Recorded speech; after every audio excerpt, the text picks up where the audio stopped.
શું તમારા રસોડામાં મલ્ટીગ્રેઇન લોટ વપરાય છે? તમે ભોજનમાં મલ્ટીગ્રેઇન લોટની રોટલી ખાઓ છો?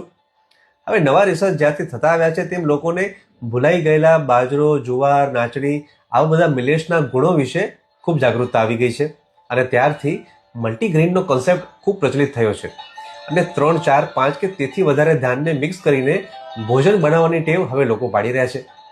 પણ એક આયુર્વેદ ચિકિત્સક તરીકે મારું એ મંતવ્ય છે કે 2 થી વધારે ધાનને મિક્સ કરીને ના લેવા વધારે સારા રહેશે, કારણ કે દરેક ધાનને પોતાની આગવી ખાસિયત કે ગુણ છે. તેને પચાવવા માટે પણ દરેકને અલગ અલગ ક્ષમતાની પાચક અગ્નિ એટલે કે શક્તિની જરૂર પડે છે અને એવામાં 3-4 મલ્ટીગ્રેઇન એકસાથે લેવાથી તમારું પાચન તંત્ર થોડું કન્ફ્યુઝ થઈ શકે છે કે કેવી રીતે અલગ અલગ ધાનને યોગ્ય રીતે પચાવવા.